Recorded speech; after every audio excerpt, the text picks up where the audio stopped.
Friends, आपको बता दें कि आपने वो कहावत तो सुनी होगी कि अपने पांव पे कुल्हाड़ी मारना या आबेल मुझे मार। दोस्तों, यही कुछ हो रहा है ट्रंप के साथ। और मैं बता दूं आपको दोस्तों, यूएस के लिए बिल्कुल भी सही नहीं हो रहा है। चाहे वो ट्रंप कितना ही बयानबाजी करे, कितना ही झूठ बोले, लेकिन कुछ भी सही नहीं हो रहा। दोस्तों, आपको बता दें कि उसने जो टैरिफ नीति अपनाई है, उसकी वजह से वह अपने घर में ही अपने विरोध का कारण बनता जा रहा है। उसकी जनता सड़कों पर उतरकर उसके खिलाफ प्रदर्शन कर रही है, जिसका की उदाहरण है एक प्रदर्शनकारी हाथ में एक तख्ती लिए खड़ा है, प्रदर्शन कर रहा है। उसमें दो चेहरे बने हुए हैं, एक ट्रंप और एक मस्क। ट्रंप के ऊपर लिखा हुआ है क्या? फ्रॉड। और दूसरी बार है गो मस्क गो। इससे आपको पता लग सकता है कि क्या चल रहा है वहां पर। दोस्तों, ट्रंप की जो नीतियां है, उन्होंने वहां के लोगों का जीना दूभर कर दिया है। इतना ही नहीं, जितने भी उसके कर्मचारी हैं, भारत के ही नहीं, उसने अपने कर्मचारियों की भी छटनी चालू कर दी है। इसकी वजह से वहां के लोग सड़कों पर आ गए हैं, उसके प्रदर्शन करने लग गए हैं, गो ट्रंप गो इस नाम से। और दोस्तों, उन्होंने इस दौरान प्रदर्शनकारियों ने राष्ट्रपति आवास व्हाइट हाउस तक का घेराव कर लिया। लोगों ने ट्रंप पर नागरिक और कानून के शासन को कुचलने का आरोप लगाया है। इस आंदोलन को उन्होंने 50,501 5051 नाम दिया है। क्यों दिया है? जिसका मतलब होता है, अब इसके मतलब में ही आपको विरोध की जो प्रदर्शन की जो है पराकाष्ठा, उसका पता लग जाएगा। दोस्तों, 50 विरोध प्रदर्शन हुए एक साथ। कितने राज्यों में? 50 राज्यों में। और एक आंदोलन, गो ट्रंप गो। दोस्तों, उनका यह कहना था सभी राज्यों में एक प्रदर्शन, और पोस्टर में लिखा होता है ट्रंप को अल सल्वाडोर जेल में भेज दे, झोंक दे उसमें। दोस्तों, अब आपको बता दें कि इसके बावजूद दोस्तों जो हुआ है उसका आपको पता भी नहीं है कि क्या हुआ होगा ट्रंप के साथ।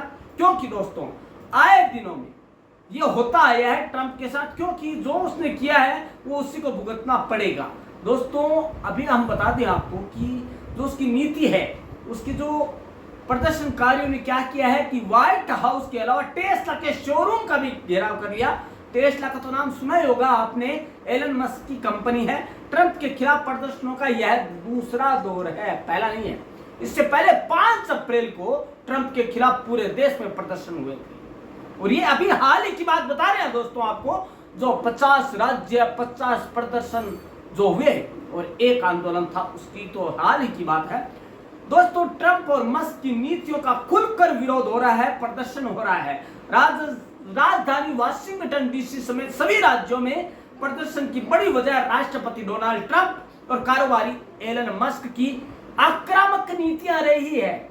एलन मस्क का दक्षता विभाग DOGE लगातार सरकारी विभागों में छटनी कर रहा है, जिसकी वजह से लोग भूखों मर रहे हैं, रोडों पर आ गए हैं।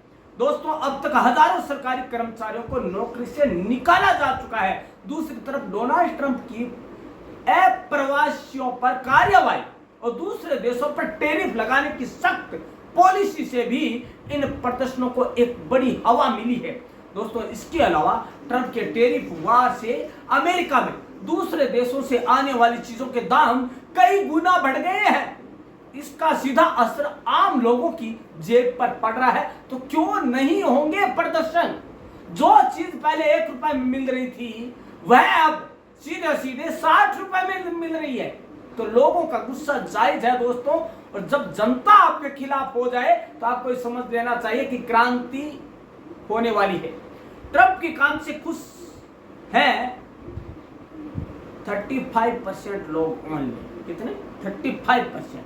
अब दोस्तों, अमेरिकी सर्वे के अनुसार 35% अमेरिकी वोटर्स ट्रंप के पहले 3 के महीने से कामकाज से खुश है, केवल 35%। जबकि ट्रंप के पहले कार्यकाल के शुरुआती 3 महीनों में 40% वोटर्स खुश थे उससे। हालांकि यह बाकी राष्ट्रपतियों की तुलना में बेहद कम है। 1952 में 2020 के बीच सभी राष्ट्रपति की पहली तिमाही की औसत रेटिंग 60% है। इसकी तुलना में ट्रंप की रेटिंग बहुत कम है, क्योंकि उसकी नीतियां ही ऐसी है, लोगों का दमन करना, लोगों के अधिकारों को कुचलना या फिर बेबुनियादी टैक्स लगाकर लोगों की जेब खाली करना। एजेंसी के मुताबिक ट्रंप के पदभार संभालने के वक्त उसकी रेटिंग 47% थी, जो गिरकर 35% हो गई है। दोस्तों, अमेरिकी राष्ट्रपति डोनाल्ड ट्रंप और अरबपति, जो कि विश्व का एक नंबर का जो पेशे वाला है, एलन मस्क के खिलाफ सभी 50 राज्यों में प्रदर्शन हुए। इन विरोध प्रदर्शनों में लाखों लोग शामिल हुए हैं। दोस्तों, एक रिपोर्ट के मुताबिक देश भर में 1400 से अधिक रैलियां निकाली गई। यह एक बड़े प्रदर्शन और बड़े बदलाव का संकेत है। क्या ये कहीं जो अमेरिका है उसके लिए बुरे दिनों का संकेत तो नहीं है? आगे आगे देखिए होता है क्या। अब इसके अंदर हम जानते हैं, आगे आगे देखिए होता है क्या। एक तो पहले से ही जनता खिलाफ, ऊपर से एक बड़ा झटका, एलन मस्क ने भी इस्तीफा दे दिया है मुख्य सलाहकार के पद से। यह है ब्रेकिंग न्यूज। दोस्तों, एलन मस्क का इस्तीफा और अमेरिकी राजनीति, नई चुनौतियों के बीच आखिर ट्रंप की दिशा अब क्या होगी? ट्रंप साहब चारों तरफ से घेरे जा चुके हैं। जहां जनता ने उन्हें बोलने का कोई मौका नहीं दिया, वहीं एलन मस्क को शायद अब बुद्धि आ गई है तो उसने इस्तीफा दे दिया है। दोस्तों, एलन मस्क ने डोनाल्ड ट्रंप के शीर्ष सलाहकार पद से इस्तीफा दे दिया है। बजट नीतियों और टैरिफ पर मतभेद, साथ ही सरकारी कामकाज की जटिलताओं ने उसके इस फैसले में भूमिका निभाई है। दोस्तों, यह घटना ट्रंप प्रशासन और निजी क्षेत्र के बीच सामंजस्य की चुनौतियों को लेकर हुई है, उनको उजागर करते हैं उन कमियों को जिसकी वजह से ट्रंप के प्रशासक में से एक प्रमुख एलन मस्क ने इस्तीफा दिया है, जिसके अमेरिकी और वैश्विक अर्थव्यवस्था पर दूरगामी असर पड़ सकते हैं। और अब अमेरिका हो सकता है कि अपना स्थान खो दे नंबर 1 की अर्थव्यवस्था से। दोस्तों, एलन मस्क से रिजाइन 29 मई की सुबह से ही दुनिया भर में मीडिया पर एक खबर सुर्खियों में बनी हुई थी। खबर में कहा गया कि टेस्ला के मालिक एलन मस्क ने राष्ट्रपति डोनाल्ड ट्रंप के शीर्ष सलाहकार पद से इस्तीफे का ऐलान कर दिया है। मस्क ने अपने ही कंपनी के सोशल मीडिया प्लेटफॉर्म एक्स पर यह बात साझा करते हुए साफ साफ लिखा है, विशेष सरकारी कर्मचारी के रूप में मेरा तय समय पूरा हुआ। मैं राष्ट्रपति डोनाल्ड ट्रंप का आभार व्यक्त करता हूं कि मुझे सरकारी खर्च को कम करने का मौका दिया। उन्होंने कहा, डीओजी मिशन समय के साथ और मजबूत होगा और यह सरकार में एक जीवन शैली बन जाएगा। दोस्तों, अमेरिका में 2024 के राष्ट्रपति चुनाव के दौरान एलन मस्क की ट्रंप के साथ नजदीकियां बढ़ी और मस्क ने खुलकर ट्रंप के जो चुनाव का अभियान था उसे खुलकर प्रचार किया, उनका साथ दिया। उन्होंने सिर्फ ट्रंप के चुनाव प्रचार में भाग लिया, अभियान में भाग लिया, बल्कि उन्हें $250 मिलियन से ज्यादा का सहयोग भी दिया। कितना? $250 मिलियन। चुनाव जीतने बाद ट्रंप ने मस्क को अपना विशेष सहयोगी बताते हुए उन्हें अपनी सरकार में एक खास भूमिका सौंपी और उनके लिए मस्क के लिए एक डिपार्टमेंट नया बनाया गया, डिपार्टमेंट ऑफ गवर्नमेंट एफिशिएंसी, और डीओजी को मुख्य रूप से अमेरिकी सरकार की कार्य प्रणाली को सरल बनाने तथा उसके खर्चों में भारी कटौती करने का काम सौंपा गया और उसका मुखिया बना दिया एलन मस्क को। हालांकि इस काम का शुरुआती लक्ष्य $2 खरब की बचत करने का था, लेकिन मीडिया रिपोर्ट्स के अनुसार अप्रैल 2025 तक केवल $160 अरब की ही बचत हो पाई। कुछ रिपोर्ट्स का तो यह भी कहना है कि कटौती के उपायों पर इतना खर्च हो गया, मतलब कि जितना खर्च करना था उतना उन उपायों पे ही खर्च हो गया, उसने कटौती से होने वाले फायदे को ही बेअसर कर दिया। दोस्तों, अब बात आती है कि प्रमुख कारण क्या रहे इसके इस्तीफे के। मस्क के इस्तीफे की सबसे बड़ी वजह है ट्रंप सरकार के नए खर्च योजना विधेयक यानी वन बिग ब्यूटीफुल बिल को माना जा रहा है। इसमें टैक्स में भारी कटौती और सैन्य बजट में बढ़ोतरी जैसे कदम शामिल थे। मस्क ने सार्वजनिक रूप से इस पर नाराजगी जताते हुए कहा था कि यह बिल डीओजी की बचत योजनाओं को नुकसान पहुंचाएगा। साथ ही बजट घाटे को भी बढ़ाएगा। कॉरपोरेट दुनिया से आए मस्क ने सरकारी तंत्र को कॉरपोरेट अंदाज में सुधारने का बीड़ा उठाया था, लेकिन उन्हें अपनी प्रशासनिक क्षमता पर पूरा भरोसा था। यूं कहें कि मुगालते में थे वो, लेकिन बाद में उन्हें यह भी स्वीकार करना पड़ा कि कॉरपोरेट जैसी दक्षता सरकार में लाना बहुत मुश्किल है और ना ही लाई जा सकती है, क्योंकि सरकारी सिस्टम में बहुत ज्यादा लाल फीताशाही और जटिलताएं भी होती है। दोस्तों हम बात बता दें आपको, उन्होंने एलन मस्क ने ट्रंप की नीतियों का खुलकर विरोध किया। एलन मस्क के इस्तीफा के पीछे सिर्फ बजट नीतियों की असहमति नहीं है, बल्कि टैरिफ, आयात शुल्क जैसे मुद्दों पर गहरे मतभेद भी इसमें शामिल थे। मस्क शुरू से ही मुक्त व्यापार के समर्थक रहे, फ्री ट्रेड। राष्ट्रपति ट्रंप ने जब सभी आयातों पर 10% बेस लाइन टैरिफ लगाने का प्रस्ताव रखा, तो मस्क ने उनसे सीधे अपील की कि इस फैसले को वापस ले लिया जाए। उनका मत था कि यह नीति अमेरिका की अर्थव्यवस्था और विदेशों से रिश्तों को नुकसान पहुंचाएगी।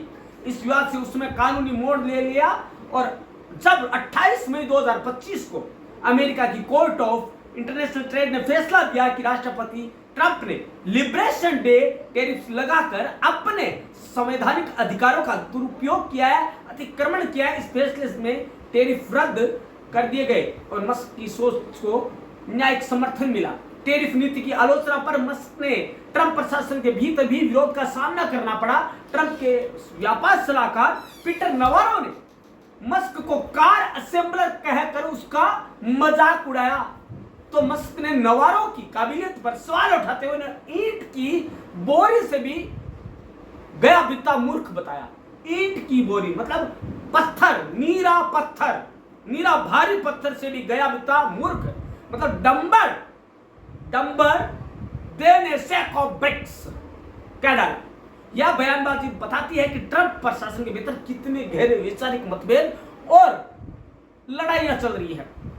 अब मस्क के इस्तीफे का असर क्या होगा? दोस्तों मैं बता दूं कि ट्रंप जो सरकार है वो मटिया मेट होने वाली है, क्योंकि पहली तो उसकी टैरिफ नीति, दूसरा मुख्य सलाहकार के रूप में मुख्य प्रशासक एलन मस्क का इस्तीफा, उसके बाद जनता का विरोध, ये तीनों चीजें झेलते झेलते शायद ट्रंप को इस्तीफा देना ही होगा, क्योंकि वो अब अमेरिका को संभालने की उसमें नहीं है, जद में नहीं है। अजीबोगरीब चौंकाने वाले फैसलों के लिए चर्चित रहे हैं। दोस्तों आपको बता दूं, अमेरिका के एक असर तो यह संभावित है कि वहां सरकार की नीतियों में बदलाव को लेकर नई बहस खड़ी हो सकती है। डीओजी योजनाओं के स्वरूप पर पुनर्विचार के लिए भी ट्रंप प्रशासन पर दबाव बढ़ सकता है, क्योंकि यह इस्तीफा सरकार के भीतर मतभेदों को भी उजागर करता है। अतः भविष्य में इसका असर प्राइवेट सेक्टर और सरकार के रिश्तों पर भी पड़ने वाला है। दोस्तों अंतर्राष्ट्रीय स्तर पर असर की बात करें तो मस्क के जाने से अमेरिका में निवेश करने वालों का संदेश जा सकता है कि दुनिया की सबसे बड़ी अर्थसत्ता वाले इस देश की आर्थिक नीतियों में स्थिरता नहीं है, इसलिए किसी भी तरह का फॉरेन डेवलपमेंट इन्वेस्टमेंट नहीं करना है और लोग नहीं करेंगे। टेस्ला और स्पेस जैसी कंपनियों के चलते मस्क का कारोबार अंतर्राष्ट्रीय स्तर पर है, आसमान को छू रहा है। उनका इस्तीफा अमेरिका की नवाचार और विशिष्ट कार्य क्षमता वाली छवि को भी नुकसान पहुंचा सकते हैं, क्योंकि मस्क ने संकेत दिया है कि अभी राजनीति से दूरी बनाकर अपने कारोबारी उपक्रमों टेस्ला और स्पेस एक्स पर ध्यान देंगे, तो माना जा सकता है कि अब सरकारी प्रपंच या एजेंडे से हमेशा के लिए दूर रहेंगे। लेकिन दोस्तों अब आपको ये बता दें कि जो ये मेन वजह रही वो क्या था, ट्रंप के बिग ब्यूटीफुल बिल के खिलाफ थे एकदम मस्क के इस्तीफे की स्पष्ट वजह तो सामने नहीं है, लेकिन वे उस बिल का विरोध कर रहे हैं जिसे ट्रंप ने बिग ब्यूटीफुल बिल का नाम दिया। मस्क ने कहा था कि डीओजी का मकसद खर्चों में कटौती करना और यह बिल उसके खिलाफ है। उनका कहना था कि हम आयात टैक्स ज्यादा लगाएंगे जिससे कि हमारी जेब भरेगी, हमारी अर्थव्यवस्था सशक्त होगी, और हम क्या करेंगे, कर्मचारियों की कटौती करेंगे। तो दोनों चीजें, वो अप्रवासी भारतीयों के खिलाफ नहीं, उनके साथ हैं मस्क है वो, और वो उनके खिलाफ है, तो दोनों की नीतियां नहीं मिल रही है। अब ये बिल क्या है, जाते जाते आपको बता दें, बिग ब्यूटीफुल बिल के 5 पॉइंट्स जिसकी वजह से मस्क नाराज हुए। इनकम टैक्स और एस्टेट टैक्स में 2017 में की कटौती को स्थायी बनाना, टैक्स कटौती को बढ़ाने का भी प्रस्ताव। दूसरा है ओवर टाइम और सोशल सिक्योरिटी इनकम पर टैक्स कटौती का प्रस्ताव। व्हाइट हाउस का कहना है कि सालाना 20 से 30 से 80 हजार डॉलर की कमाई वालों को अगले साल 15% कम टैक्स देना होगा। इसके बाद अवैध इमिग्रेशन रोकने के लिए बॉर्डर सिक्योरिटी और अमेरिकी सेना को मजबूत करने पर ज्यादा खर्च करना, यह उनको खलता था। सरकार में फिजूल खर्ची, धोखाधड़ी और दुरुपयोग रोकने के लिए कड़े इंतजाम। और एक अगला जो है डेब्ट सीलिंग, यानी सरकार जितना कर्ज ले सकती है उसकी सीमा बढ़ाना। उनका एलन मस्क का मानना था कि जब हमारे पास इतना पैसा है तो हम कर्ज क्यों ले, यदि हम कर्ज लेते रहे तो हमारा कर्ज भार इतना ज्यादा हो जाएगा कि हम इंटरेस्ट भी नहीं चुका पाएंगे, और दोस्त देश को तो नुकसान होना ही है। यह सीमा समय समय पर बढ़ानी पड़ती है ताकि सरकार अपने बिल और खर्चे पूरे कर सके या चुका सके। तो दोस्तों ये जो पूरी है गणित पे, वो ट्रंप की टैरिफ नीति की वजह से गड़बड़ा रही है। और दोस्तों आपको बता दें कि यदि 5 अंगुलियों में से एक अंगूठे को निकाल दिया जाए तो क्या होगा, बहुत नुकसान होगा, क्योंकि अंगूठा दिखाने के काम की बजाय अंगूठे और भी काम करते हैं, हेड्स ऑफ करने के लिए या वाव करने के लिए किया जाता है। अब ट्रंप के पास वाव करने के लिए कुछ नहीं है, क्योंकि अंगूठा रूपी एलन मस्क बाहर निकाल दिया गया, निकल गए हैं और अब उस मुट्ठी का कोई भी वजन नहीं है। जो यूं करके वो भाषण देता था उसमें कोई भी किस रत्ती भर का भी असर होने वाला नहीं है, क्योंकि एक तरफ जहां मुट्ठी के रूप में जनता उसके साथ थी, दूसरी ओर अंगूठे के रूप में जहां पे एलन मस्क उनके साथ खड़े नजर आते थे, अब दूरियां बढ़ चुकी है और एलन मस्क का एक साफ आईने की तरह साफ है लक्ष्य दिखाई दे रहा है कि वो राजनीतिक एजेंडे से दूर होकर अपनी ही कंपनियों के अंदर अपना ध्यान देंगे। धन्यवाद दोस्तों, आप क्या सोचते हैं आप बताइएगा। जाते जाते आपके सवाल छोड़कर जाते हैं, आप बताइएगा क्या आप भी ट्रंप की टैरिफ नीति के खिलाफ है, तो अपने कमेंट जरूर दीजिएगा। धन्यवाद दोस्तों।